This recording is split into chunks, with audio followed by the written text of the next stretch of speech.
तस्मादपि विद्यारंभे विवाहे च प्रवेशे निर्गमे तथा संग्रामे संकटे चैव विघ्नस्य न जायते. पण आता नमस्कार स्थिती सर्वांनी. मी आता एक छोटासा संकल्प सांगणार आहे, तो आपण म्हणूया. श्रीमद्भगवतो महापुरुषस्य विष्णोराज्ञया प्रवर्तमानस्य अद्य ब्रह्मणोदये वरार्धे विष्णुदये श्रीचैतवाराकल्पे वैवस्वतमन्वन्तरे अष्टाविंशतितमे युगे कलियुगे प्रथमर्चने जम्बूद्वीपे भरतवर्षे दक्षिणमते रामक्षेत्रे बौद्धावतारे दण्डकारण्ये देशे गोदावर्याः दक्षिणे तीरे कृष्णावेण्योः उत्तरे तीरे शालिवाञ्जिके अस्मिन् वर्तमाने व्यावहारिके विश्वावसु नाम संवत्सरस्य दक्षिणायने शर हेमंत ऋतौ कार्तिकमासे कृष्णपक्षे अद्य पंचम्यां तिथौ अद्य वासरः वासरस्तु रविवासरः आर्द्रादिवसनक्षत्रे विष्णुयोगे विष्णुकर्णे मिथुनस्थिते वर्तमाने चंद्रे तुलास्थिते श्री सूर्ये कर्कस्थिते देवगुरौ शेषेषु ग्रहेषु यथायथं राशिस्थान स्थितेषु सत्सु शुभनामयोग शुभकर्ण एवं गुणविशेषेण विशिष्टायां शुभपुण्यतिथौ. सर्वांनी म्हणायचंय माझ्या मागून. अस्माकं एतस्य सनातन राष्ट्रस्य सकल दुरित ताप परिहारार्थं गत वैभवस्य विश्वगुरुस्थानं च पुनः प्राप्त्यर्थम अस्माकं एतस्य विजिगीषोः इतिहासस्य पुनर्मण्डनार्थं वयं सिद्ध संकल्पाः.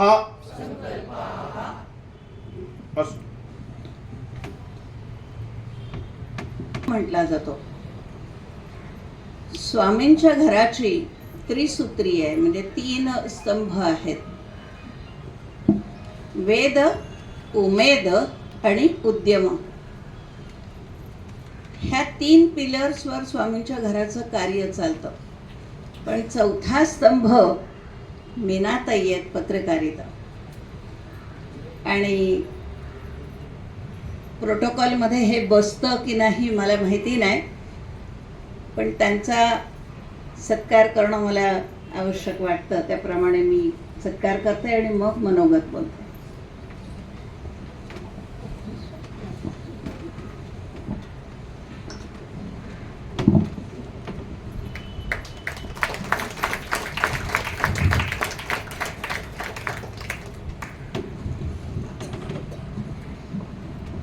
कसं आहे, पत्रकारांना दुखवू नये. विनोदाचा भाग वेगळा, पण खूप जपतात त्या मला वैयक्तिकरित्या सुद्धा आणि स्वामींच्या घराला त्याहून जास्त. त्यामुळे स्वामींच्या घरातल्या कुठल्याही कार्यक्रमाचा आवर्जून सहकार्य करणं, त्याचं निवेदन करणं, त्याची प्रसिद्धी करणं, हे सगळं त्या आग्रहाने करतात, हक्काने करतात आणि हक्काने रागवतात. हे असो. आजचा जो कार्यक्रम आहे ती खरं तर 150 वर्ष झाल्यानंतर आज आपण इथे अशा पद्धतीने, म्हणजे शासनाला एक GR काढावा लागला आणि आपल्या सगळ्यांना वंदे मातरमासाठी उभं करावं लागतंय. आज जसं तुम्हाला सांगावं लागतं की पुढे व्हा पुढे व्हा, तसं वंदे मातरम म्हणण्यासाठी पुढे या असं म्हणावं लागतंय. स्वामींच्या घरामध्ये 2.5 वर्षापासून, म्हणजे निमित्त झालं सावरकर जयंतीचं आणि वंदे मातरम आपल्याकडे दिवसातून 2दा म्हटलं जातं. एकदा संध्याकाळच्या आरतीनंतर आणि दुपारी रोज आपल्याकडे अन्नदान होतं. त्या अन्नदानाच्या आधी वंदे मातरम म्हटलं जातं. ह्याच्याशिवाय आम्ही मातृभूमीची प्रार्थना असं त्याला म्हणतो, ज्याला सर्वसाधारणपणे RSSची प्रार्थना असं म्हणतात. ती सुद्धा प्रार्थना पहिल्यांदा वंदे मातरम आणि नंतर ही प्रार्थना म्हटली जाते. मी थोडीशी क्षमा मागते, कोणी RSSची लोक आहेत इथे उपस्थित. आम्ही ती RSSची प्रार्थना म्हणून घेतली नाही, हे मी मुद्दाम सांगते. त्याचा जो अर्थ आहे तो अर्थ, मला असं धारिष्ट दे, मला असं धैर्य दे, मला अशी क्षमता दे, मला अशी नैतिकता दे की जे कोणी तोडू शकणार नाही वगैरे, अशा पद्धतीची परमेश्वराला प्रार्थना आहे. जेव्हा आपण देवालय निर्माण करतो तर देवाला काय मागावं, देवाकडे काय मागावं, ही भूमिका आपल्याला स्पष्ट व्हायला हवी. त्याच्यासाठी हे दोहरवणं आमच्याकडे केलं जातं. आणि स्वामींचं घर, मला अभिमान आहे की अशा पद्धतीच्या ह्या प्रार्थना म्हणणारं संपूर्ण विश्वातलं एकमेव देवालय आहे. खरं तर मध्यंतरी आमचा विषय चालला होता की मंदिरांना एकत्र घ्या, मंदिरांना एकत्र घ्या. पण मंदिर ह्या GRच्या निमित्ताने तरी का होईना, पण वंदे मातरम सर्वत्र होत आहे. जसं स्वामींच्या घराने सुरुवात केली तशी प्रत्येक मंदिरामध्ये आरती होते. आरतीनंतर प्रत्येक मंदिराने निदान देशासाठी, देवाची तर पूजा केलीच जाते त्या त्या देवस्थानामध्ये, पण देशासाठी काहीतरी आठवण ठेवली पाहिजे. आणि म्हणून आपण एकत्र येण्याचा तो एक कॉमन धागा सर्वत्र असला पाहिजे, असा एक मनात विचार आला होता. आणि हा 150 वर्षांचा हा GR आला आणि ह्याप्रमाणे हा कार्यक्रम सुरू केला, म्हणजे आज आपण इथे आयोजित केलेला. मी एक आवर्जून उल्लेख करेन, मी त्यांचे अत्यंत आभारी आहे, गंगाधर पुरंदरे काका. त्यावेळेला सुद्धा ती प्रार्थना आम्हाला सुरू करण्यामध्ये त्यांचाच हातभार राहिला. त्यांनी ती सूचना नाही दिली, पण त्यांनी एक झेंडा लावायला सांगितला. तर झेंड्याच्या ऐवजी आम्ही ही प्रार्थना सुरू केली. सावरकर जयंतीचं निमित्त झालं आणि आम्ही ही प्रार्थना सुरू केली. अशा पद्धतीने प्रत्येक मंदिराने ही प्रार्थना म्हटली पाहिजे असा आमचा आग्रह राहील. आणि जिथे जिथे तुम्ही जिथे जिथे ज्या मंदिरात न जाता त्या मंदिराच्या विश्वस्तांना जरूर आठवणीने सांगा की हे तुम्ही सुरू करा. आणि देशासाठी आपण एकत्र यायचं असेल तर एक सूत्र आपल्याकडे असणं गरजेचं आहे. मी एवढं बोलून आपली रजा घेते. धन्यवाद. उपस्थित मातृशक्ती आणि खरं म्हटलं तर माझे शिक्षक बंधू आहेत सगळे, ज्यांच्याकडनं मी काही ना काही शिकलेलो आहे. एका अर्थाने फार बरं झालंय, सार्धशतीचा कार्यक्रम, तसंच संघशताब्दी वर्ष योगायोग आहे मोठा, आणि तो कार्यक्रम स्वामींच्या घरात आहे. बऱ्याच वेळेला मोठ्यांसमोर छोट्याने बोलणं म्हणजे उद्दंडपणा असतो, पण स्वामींनीच सांगितलंय, निश्चंक होई रे म्हणा, निर्भय होई रे म्हणा. बडबड कर, तुझे बोबडे बोल समोरचे समजून घेतील, ऐकून घेतील. त्यामुळे मी निश्चिंतपणे आणि निशंक मनाने बोलणार आहे. खरं म्हटलं तर एक प्रसंग पटकन आठवतो, खूप जुना आहे, म्हटलं तर त्रेतायुगातला आहे. 14 वर्षाचा वनवास संपल्यानंतर युद्धही संपलं. रावणाचा वध झाल्यानंतर राम आणि लक्ष्मण थकले होते आणि लक्ष्मण सहजपणे मोठ्या भावाला म्हणाला, बंधू, आपण राज्य सोडून 14 वर्ष संपलेली आहेत, तिथे जाणार, कदाचित भरताचं राज्य लोकांना आवडलंही असेल आणि भरतही आपल्याला त्या राज्यात परत घेईल की नाही माहिती नाही.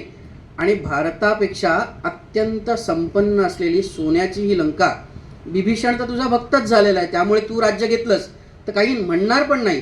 सीतामाई पण इथेच आहे, मी इथे आहे, तुझा भक्त हनुमानही इथे, आपण अत्यंत सुखाने इथे राज्य करू.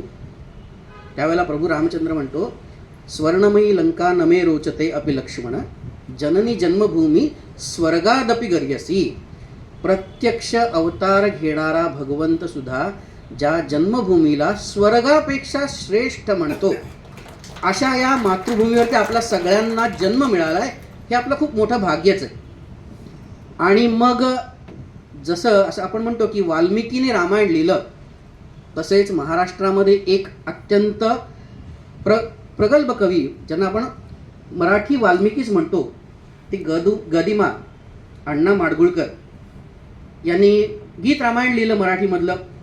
तसंच त्यांचं एक गीत वेदमंत्राहून आम्हा वंदे वंदे मातरम, गीताच्या 3 कडवी आहेत. आणि कधी कधी असं मला वाटतं की वंदे मातरमचा इतिहास, वंदे मातरममध्ये काय घडलं आणि वंदे मातरममुळे काय होऊ शकतं, या 3 कडव्यांमध्ये पूर्ण वंदे मातरमचा इतिहास, ते भाषाप्रभूच आहेत. त्यांचा काय म्हणतो शब्द, सरस्वती प्रसन्न झाली होती. कमीत कमी शब्दांमध्ये जास्तीत जास्त आशय सांगणारे गदिमा, आणि इतके सहज कविता लिहायचे की बसल्या बसल्या कित्येक गीत, आपल्याला त्यांच्या गीतांचे किस्से माहिती. त्यातलं हे जे गीत आहे, वेदमंत्राहून आम्हा वंदे वंदे मातरम, एकीकडे प्रभू रामचंद्र म्हणतात जननी जन्मभूमी स्वर्गादपि गरीयसी, आणि आमचे भाषाप्रभू म्हणतात वेदमंत्राहून आम्हा वंदे वंदे मातरम. इतकं सहज सोपं काम वंदे मातरम या 2 शब्दांनी केलंय. या वंदे मातरमचं पहिलं जे कडवं आहे ते वंदे मातरमच्या निर्मितीची पार्श्वभूमी सांगतं. काय आहे पहिलं कडवं? माऊलीच्या मुक्ततेचा यज्ञ झाला भारती, त्यात लाखो वीर देती जीवितांच्या आहुती, आहुतीने सिद्ध केला मंत्र वंदे मातरम. काय झालं होतं 1875च्या आधी? तर 1857 मध्ये स्थानिक पातळीवरती देशभरामध्ये प्रत्येकाने आपापल्या परीने देशामध्ये विदेशी ताकद उखडून लावण्याचा प्रयत्न केला होता. सामान्यतः देशाचा कुठला ना कुठला भाग हा कायम स्वतंत्र राहिला होता आणि 1857 नंतरही होता, परंतु बहुसंख्य भागावरती इंग्रजांचं शासन अंमल चालू झाला होता, ॲडमिनिस्ट्रेशन चालू होतं, राज्य नव्हतं त्यांचं. आणि त्यामुळे त्याच्यापासनं मुक्ततेचा यज्ञ सुरू झाला होता. आणि त्याच्यामध्ये लाखो, मंगल पांडेपासनं वासुदेव बळवंत फडके असतील तिथपासनं हजारो वीरांनी आपली आहुती सिद्ध केली. आणि आहुती कशा करता? वंदे मातरम हे मंत्र. काय म्हणायचं आहे? वंदे मातरम, मातृभूमी तुझं वंदन करतो, या मातृभूमीला परदास्यातनं मुक्त करण्यासाठी माझ्या प्राणांची आहुती दिली, अशी ही सगळी परिस्थिती होती. आणि मग ही परिस्थिती काय झाली? 1857 ते 1875 सामान्यपणे माणसावरती दुसऱ्याचा अंमल सुरू झाला की स्वतःला विसरायला लागतो. आणि मग तेच दुसरं कडवं सांगतं. दुसरं कडवं गदिमाने लिहिलं, याच मंत्राने मृतांचे राष्ट्र सारे जागले. मृतप्राय राष्ट्रीय भावना, या देशाबद्दलची जी भक्ती आहे, प्रेम आहे, ते कमी झालं. आणि मग जसं काही वर्षापूर्वी आता आपण इथे संकल्प ऐकला, त्याच्यामध्ये शाली वाहन शके असा एक उल्लेख आला, गौतमपुत्र सातकर्णी. त्याचा उल्लेख असा केला जातो की त्यांनी मातीमधनं सैनिक उभे केले, त्याच्यामध्ये प्राण फुंकले आणि त्या सैनिकांना लढवून जे परकीय आक्रमक होते ते पळवले. तसंच किंबहुना तसंच प्राण फुंकण्याचं काम वंदे मातरम या मंत्राने केलं. 1875 मध्ये भारताच्या पूर्वोत्तर भागामध्ये कुठल्या तरी एका भागामध्ये एक कादंबरी लिहिली जाते, आनंदमठ. आणि त्या कादंबरीमधलं एक गीत आहे, त्या संन्यासाच्या तोंडी आहे. परत ते गीतामध्ये सुद्धा बघा, राजाच्या तोंडी नाहीये, राजकारण नाहीये. संन्यासी जो समाजाला बदलून टाकायचा, त्या बदलून टाकणाऱ्या संन्यासाच्या तोंडामध्ये ते गीत आहे. अनेकांनी गानसम्राज्ञी लता मंगेशकरच्या आवाजात ते गीत ज्यावेळेला आपण ऐकतो त्यावेळेला अंगावरती रोमांच उभे राहतात. तर ज्यांनी प्रत्यक्ष ते जगलं असेल, त्या मंत्राने जागृत झाले असतील, ते किती भाग्यशाली होते आणि त्यांना किती मोठं काम करायला मिळालं. त्यामुळे गदिमा लिहून जातात, याच मंत्राने मृतांचे राष्ट्र सारे झाले. आणि पुढची ओळ जी लिहितात ना, तिथे जरा गडबड आहे, कारण त्याचा उपयोग आज केला जातो, दे दी हमें आजादी बिना खडग बिना ढाल, पुढचं सांगत नाही. आणि गदिमांचे शब्द पण तसेच आहेत, पण ते खूप वेगळ्या अर्थाने आहेत, आपण लक्षात घेतलं पाहिजे. गदिमा लिहितात, शस्त्रधारी निष्ठुरांशी शांतीवादी झुंजले. ते शस्त्रहीन झुंजले म्हणत नाहीयेत, आणि झुंजले शब्द वापरतायत, लढले आहेत. हा आपण फरक लक्षात घेतला पाहिजे. तिथे अर्थ लक्षात घेताना सोपं आहे ना, शस्त्रधारी निष्ठुरांची शांतीवादी झुंजले. आम्ही शांतीवादी कसे होतो? बलवान शांतीवादी होतो.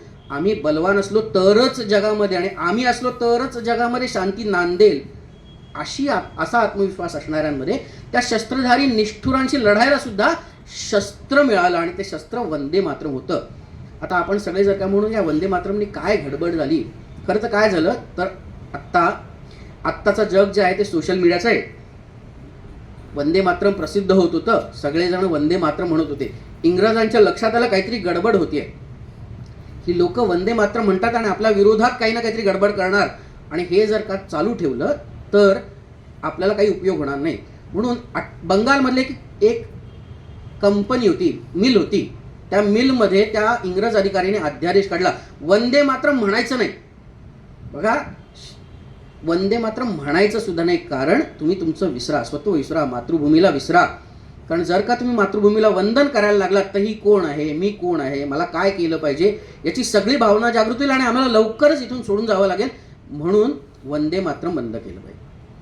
हे बंगालमधलं घडल्यानंतर परत तिथे सुरुवात झाल्यानंतर रिस्ले सर्क्युलर आला 1910. त्याच्या आधी भारताची फाळणी झाली. आपण सगळे म्हणतो 1947 साली भारताची फाळणी झाली, पण त्याच्या आधी 1905 मध्ये लॉर्ड कर्झनने बंगालची फाळणी केली आणि त्या बंगालची फाळणी परत घ्यायला लागली. याचं कारण वंदे मातरम होतं. रक्षाबंधन आणि वंदे मातरमच्या जयघोषामुळे 1905ची जी बंदी आहे, बंगालची फाळणी ती रद्द करायला लागली आणि ती चूक त्यांनी 1947 साली केली नाही. आणि मग लक्षात येईल की 1911-12 साली, त्याच्या आधी थोडंसं म्हणजे 1905-06च्या सुमारास रिस्ले सर्क्युलर आणलं. शाळांमध्ये वंदे मातरम म्हणायला बंदी आणली. वंदे मातरम म्हणणाऱ्या मग आपल्याला प्रसंग माहिती आहे, मी संघाचा स्वयंसेवक आहे. त्या नील सिटी हायस्कूलमध्ये इंग्रज अधिकाऱ्यांचं स्वागत वंदे मातरमने झालं. ज्या 2 विद्यार्थ्यांनी वंदे मातरम म्हणण्याबद्दल माफी सुद्धा मागितली नाही, ते 2 विद्यार्थ्यांपैकी एक संघाचे पूजनीय सरसंघचालक संस्थापक होऊन गेले डॉक्टर केशव बळीराव मेडगेवार, आणि जे दुसरे होते त्यांचं नाव बऱ्याच जणांना माहिती नाही. पण जरा शोधलं तर खरं म्हटलं त्यांना शाळेतनं त्यांनाही जावं लागलं.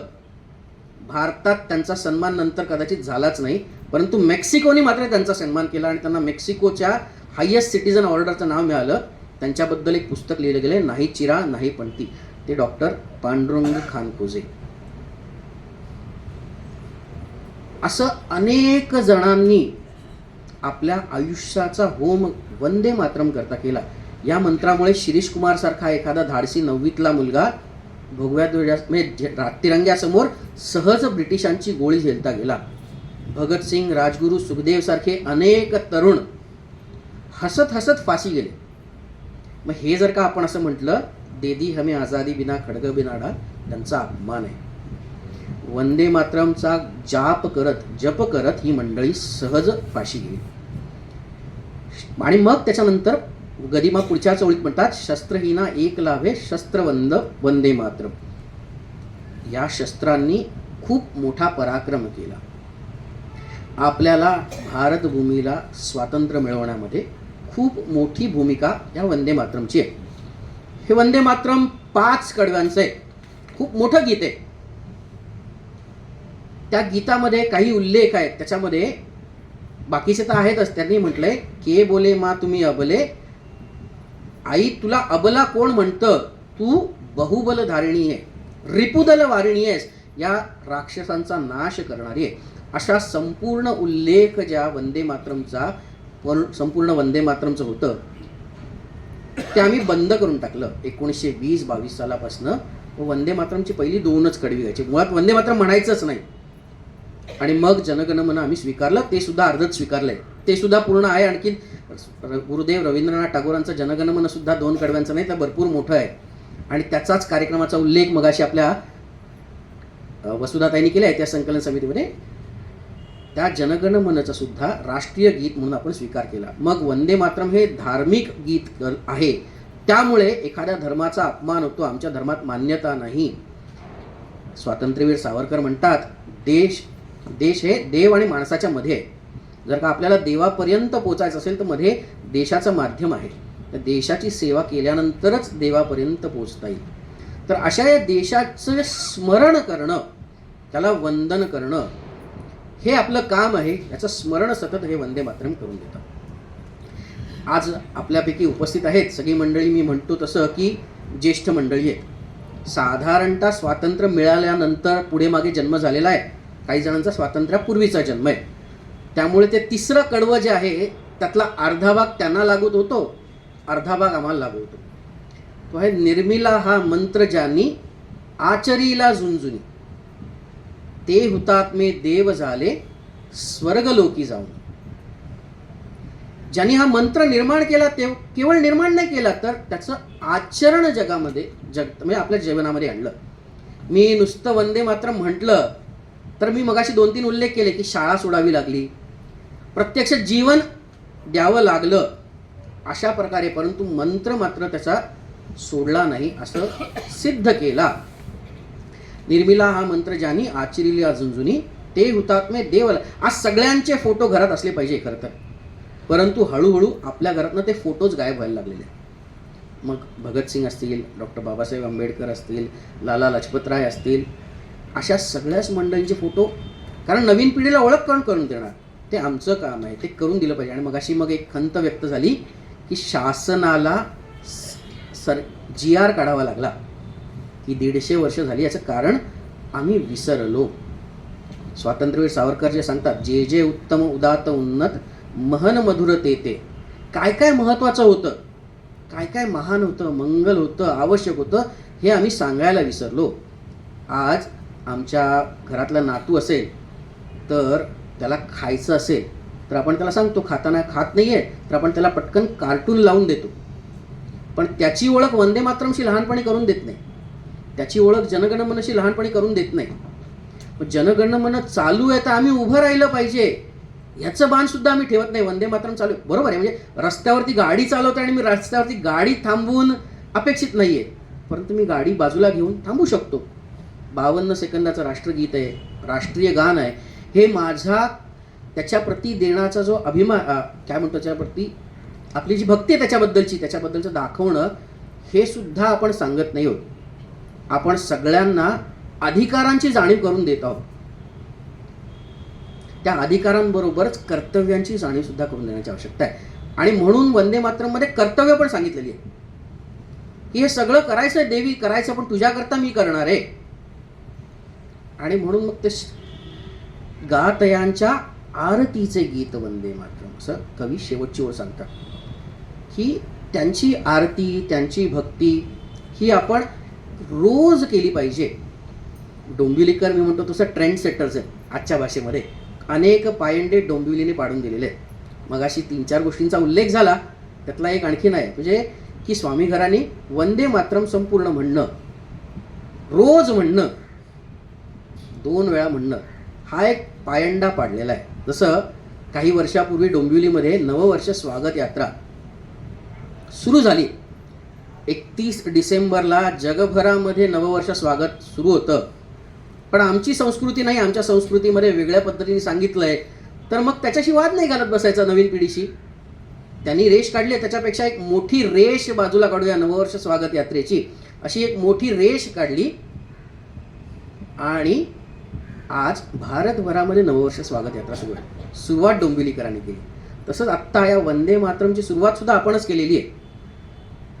अशीच हळूहळू सगळीकडे राष्ट्रगान, जनगणमनाला महत्त्व आहेच ना, त्याचा मान योग्य तो दिलाच पाहिजे, परंतु त्याच्याबरोबर आमची अस्मिता, आमचं जे मातृभूमीबद्दलचं प्रेम आहे, आमच्या मातृभूमीचं वर्णन आहे, ते नसानसामध्ये भरून सर्वांपर्यंत पोचलं पाहिजे. आजची तरुण पिढीसुद्धा रामासारखीच म्हणणारी पाहिजे की जननी जन्मभूमी स्वर्गादपि गरियसी. आमच्या मातृभूमीवरती आमचं प्रेम आहे, जशी कशी असेल. मगाशी काही उल्लेख झाला की रस्ते असे आहेत, रस्ते तसे आहेत, परंतु ते आपल्यामुळेच आहेत. आपण जसं ठरवू, आपण जसं आपल्या मातृभूमीला बघायची इच्छा व्यक्त करू, तशी आपल्याला मातृभूमी दर्शन देणार आहे. जशी आपली इच्छा असेल तसंच दर्शन आपल्याला आपल्या मातृभूमीचं होईल. आणि मग जे सावरकरांसारखं ते दर्शन कसं असलं पाहिजे, जे जे उत्तम उदात्त उन्नत महन मधुर ते असं दर्शन घेण्याकरता जे जे आवश्यक असेल, मग वैचारिक संघर्ष असेल, शारीरिक कष्ट असतील किंवा मातृभूमीकरता समर्पण करायची भावना असेल, याची जागृती सातत्याने आपल्यामध्ये होईल आणि त्याची आठवण आपल्याला होत राहील. याच्याकरता हे वंदे मातरमचं गीत 150 अनेक वर्ष अजून लागलं तरी आम्ही सातत्याने म्हणत राहू. एक छोटीशी गोष्ट सांगणार आहे आणि मग माझं बोलणं संपवणार आहे. गोष्ट आत्ता बरेच समोर मंडळी बसलेली आहे आणि मी त्यांच्यापेक्षा 20 वर्षांनी लहान असल्यामुळे स्वाभाविक भावना आमच्याबद्दलची अशी, ही पिढी वाया गेलेली आहे, कुठल्याही प्रकारचं काम करत नाही, अशी एक स्वाभाविक भावना आहे. त्यात चुकीची आहे का नाही, बरोबर आहे. पण याचं कारण असं झालं की प्रयत्न करणं सोडून दिलं. आता आम्ही प्रयत्न करणं सोडून दिलं, सांगणं सोडून दिलेलं आहे, कारण यांच्यामध्ये काहीही फरक पडत नाही. त्या मंडळींकरता ही गोष्ट आहे. 2 भक्त असतात, तपश्चर्याला बसलेले असतात. साधारणतः आपल्याला माहिती आहे की पूर्वी काही तपश्चर्या खूप मोठी चालायची, देव प्रसन्न व्हायला वेळ लागायचा. असे 2 भक्त तपश्चर्याला बसलेले असतात आणि आपल्याकडे पुनर्जन्माची संकल्पना आहे. त्यामुळे आपल्याला माहिती आहे माणसाचं आयुष्य एक 70-80 वर्षाचं असतं, पण पहिल्या वर्षात ते एक साधारण 50-1 वर्ष तपश्चर्या करतात आणि तपश्चर्याच्या पुण्याच्या प्रभावाने त्यांना परत जन्म मिळतो. त्यांच्या लक्षात येतं की आता आपल्याला परत तपश्चर्या करायची, देवाला प्रसन्न करायचं आहे, म्हणून त्या जन्मात ते लवकर सुरू करतात आणि एक 2-3 जन्मानंतर तर ते जन्मला ते चालायला लागल्याबरोबरच त्यांच्या लक्षात येतात आणि तिथपासूनच ते तपश्चर्या करतात. असे 30-40 वर्ष 30-40 जन्म त्यांची तपश्चर्या चालू असते. आणि मग नारद मुनीशी असतात, ते बघतात आणि देवाला सांगतात, अरे काय आता कधीतरी त्यांना दर्शन आहे, 40 जन्म ते तपश्चर्या करताय. देव म्हणतो त्यांची एक परीक्षा घेऊया आणि मग दर्शन देऊया. एका साधूचा वेश करून त्यांच्यापर्यंत जातो. पहिल्या व्यक्तीकडे जातात, त्याची तपश्चर्या भंग होते. तो बघतो कोण आहे, काय आहे. तो म्हणतो आम्ही ऋषी आहोत, ऋषीमुनी आहेत, बघतात, आशीर्वाद द्या. तर आशीर्वाद देऊ शकतो. काय आशीर्वाद पाहिजे, तर देवाचं दर्शन पाहिजे. तर तो विचारतो की किती वर्षानंतर होणार आहे. तर नारायण सांगतात त्याला की अजून तुमचे 40 जन्म झालेत, अजून एक 60 जन्म तुम्हाला तपश्चर्या करावी लागेल. तर 60 जन्म झाले की तुम्हाला तपश्चर्याचं फळ लगेच भगवंताचं दर्शन मिळणार आहे. तो पहिला जो व्यक्ती असतो, भक्त असतो, तो वैतागतो, 40 जन्म झाले मी देवाची तपश्चर्या करतोय आणि तरी आता हे ऋषी सांगतात 60 जन्म अजून लागणार आहे. सब झूट आहे, जसं आपण म्हटलंय, आता सगळे वायाच गेलेले, जाऊ द्या, सोडून देऊ. आणि म्हणून तो त्याची तपश्चर्या वगैरे सोडून आता मात्र मी या जन्माचा उपभोगच घेणार आहे, आनंदात आहे, माझी ती काही पुण्य कमवलेलं आहे ते सगळं जाऊ दे, कारण देवाचं दर्शनच होणार नाही, 60 जन्म कोण परत आणखीन तपश्चर्या. आणि तो सोडून देतो. दुसऱ्या भक्ताकडे जातात, त्यालाही तेच सांगतात, परत अजून 60 जन्म आहेत. तो मात्र आनंदित होतो. तो म्हणतो आनंदित होतो आणि तो स्वतःचा जीव संपवायला जातो. आता देव आश्चर्यचकित होता, आनंदी झाल्यास मग जीव कशाला संपवतो. तो म्हणतो 60 जन्मानंतर देवाचं दर्शन होणार आहे, नक्की कळलंय. ते 60 जन्म लवकरात लवकर संपले तर मला देवाचं दर्शन होणार आहे. तसं आजची पिढी सुद्धा खूप चांगली आहे, ग्रहण करण्याची क्षमता आहे. आम्ही मात्र आमचं सांगायचं काम सोडायचं नाही आहे, सांगत राहू. ज्या परिणाम नक्की होणार आहे, 100 घाव मारल्यानंतर जो काही परिणाम होणार असतो, जर का 99 घाव झाल्यानंतर आम्ही सोडून दिला तर 100वा घाव हलका मारला तरी तो फुटणार असतो आणि त्यातनं देवाची मूर्ती प्रकट होणार. अशा प्रकारचं आमची तपश्चर्या आम्ही चालूच ठेवू. कल्पवृक्ष जोपर्यंत आम्ही तपश्चर्या चालू ठेवू तोपर्यंतच फळ देणार आहे, त्याचे फळ कोणालाही मिळू देत. अशी ही सगळं पिढी की ज्यांनी तपश्चर्या केली आणि त्याच्यामुळे कल्पवृक्ष उभं राहिलेलं आहे. ते कल्पवृक्ष सतत राहील आणि नवीन मंडळी तुमच्याबरोबर ही तपश्चर्या कशी करत राहील. तर मी म्हटलं तसं की ती शेवटची वेळ आहे, गा तयांच्या आरतीचे गीत वंदे मातरम. हे जे आरतीचं गीत आहे ते पुढच्या पिढीपर्यंत जाऊन त्याचीही ते आरतीच म्हणतील, नुसतं गीत होणार नाही. अनेक मोठे व्यक्ती सांगून गेलेत की त्या तरुणांच्या तोंडावरती देशातल्या जे गीत आहेत त्याच्यावरनं त्या देशाचं भवितव्य आमच्या तरुणांच्या ओठावरती सतत वंदे मातरम कसं राहील याचा प्रयत्न आपण करूया. सार्धशती झाली आहे, याच्यात समाधान न मानता अधिक तीव्रतेने अधिक लोकांपर्यंत, आता नाही आहे तुम्हाला माहिती नाही ना, ह्याची जरा माहिती करून घ्या. त्यांच्या कशा पद्धतीने त्यांना देता येईल हे ज्ञान आणि त्यांच्या मनामध्ये वंदे मातरमबद्दल आपल्या मनातली भक्ती संक्रमित करता येईल असा आपण सगळ्यांनी प्रयत्न करूया.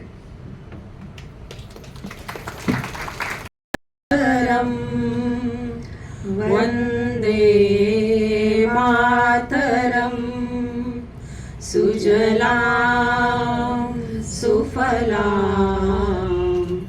मलयज शीतलां सस्यश्यामलां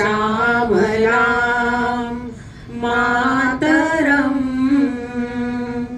वन्दे मातरम् शुभ्रज्योत्स्ना पुलकितयामिनीं पुल्यकुसुमिता द्रुमदलशोभिनीं सुहासिनीं सुमधुरभाषिणीं सुखदां वरदां मातरम् वन्दे मातरम् कोटि कोटि कंठ कलकल निनाद कराले कोटि कोटि भुजै धृत कर करवाले अबला के नमायत भले बहुबलधारिणीं नमामि तारिणीं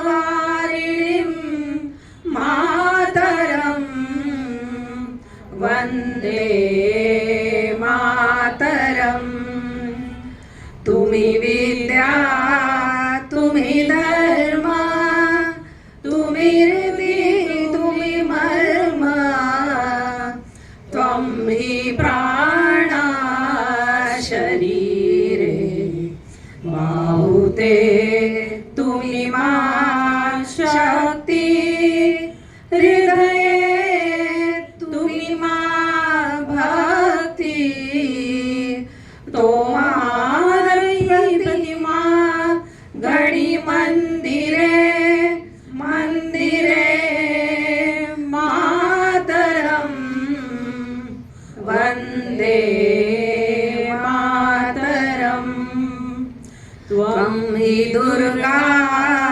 दश प्रहरणधारिणी कमला कमलदल विहारिणी वाणी विद्या दायिनी नमामि त्वां मातरम् नमामि कमलाम् अमलाम् अतुलां सुजलां सुफलां मातरम् वन्दे मातरम् श्यामलां सरलां सुस्मितां भूषितां धरणीं भरणीं मातरम् वन्दे मातरम् वन्दे मातरम् भारत